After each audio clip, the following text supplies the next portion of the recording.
Quando você diz que a Bunge, no seu escopo de trabalho, ela tem que emitir gases, a melhor forma de mitigar isso é desenvolver projetos que vão recuperar. Então nós estamos dentro de uma bola que é o planeta.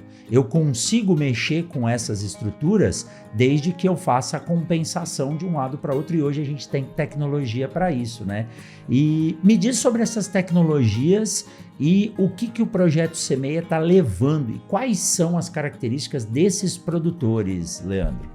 Legal, Rogério. Olhando todas essas potencialidades, né, o Projeto Semeia encampou ali em Canarana algumas frentes importantes. Acho que uma vocação que surgiu, trazida pelos parceiros da Agrícola Alvorada, que também vieram junto conosco nesse projeto, né, fizemos toda uma formação junto com os técnicos da Agrícola Alvorada, da Prefeitura, da Embraer, para nivelar os conceitos, e cada um foi a campo dentro do seu público, então, trazer oportunidades. E ali em Canarana, a apicultura veio muito forte, Rogério. A apicultura como polinização assistida e apicultura para geração de renda. E aí entra a fundação fazendo os arranjos que gostamos de fazer. Quais são esses arranjos, Rogério? O produtor rural de grãos, ele tem interesse no ganho no seu produto, seja na soja, no gergelim, na entre-safra, né? E a polinização assistida, colocar abelhas como uma tecnologia, como um bioinsumo na sua lavoura, eleva em cerca de 12% na sua produção de grãos,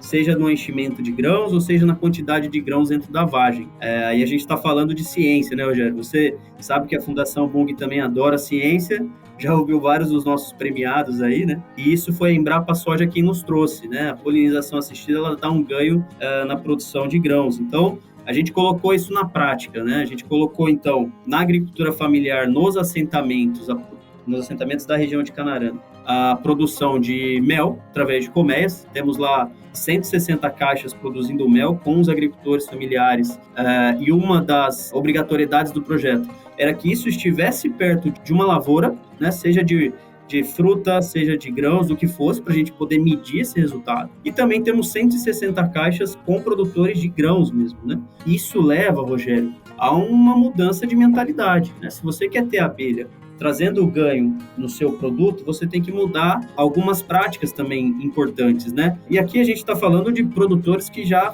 fazem muita coisa boa, então foi muito fácil chegar com esse projeto lá. Algumas abelhas, logo de cara, eu lembro nessa época que a gente se encontrou, né, lá em começo do ano passado, que é a época de enxameação das abelhas, que foi quando a gente definiu por essa primeira tecnologia. Em cerca de um mês, em março, abril, já tínhamos todas essas caixas cheias de abelha, trabalhando a favor da lavoura, depois colhendo mel, e a coisa começa a desenrolar, né? Também estamos trabalhando como você bem falou, né, com restauração. Então, através dessas articulações locais, chegamos em áreas a serem restauradas, seja de nascente ou área de preservação permanente, e uma área de comunidade indígena, que foi muito interessante para a gente, Rogério. A gente restaurou 50 hectares da comunidade indígena, terra indígena Pimentel Barbosa, do povo Chavante, ali em Canarana. Então, a gente já restaurou 50 hectares através de muvuca, que aí é outra tecnologia nova, né? Que é o mix de sementes para a recomposição florestal mais próximo da realidade daquele bioma, adensando com baru e pequi. Então, todo um trabalho articulado junto com a FUNAI, com a prefeitura. O maquinário que foi utilizado nesse processo de plantio, Rogério, foi da prefeitura, por exemplo. O combustível utilizado foi da FUNAI. As sementes que a gente usou nesse replantio foi das comunidades vizinhas, seja a comunidade indígena ou agricultor familiar, eles coletando sementes, sendo remunerados por isso, e fazendo um plantio muito próximo da regeneração daquele bioma. Então, essa é uma outra tecnologia que a gente colocou. Depois a gente chegou também com formações de drone e geoprocessamento para a comunidade local, de novo, né? Ciência e formações sempre permeando o trabalho da Fundação. Então, a gente fez essas formações para a comunidade local, para jovens.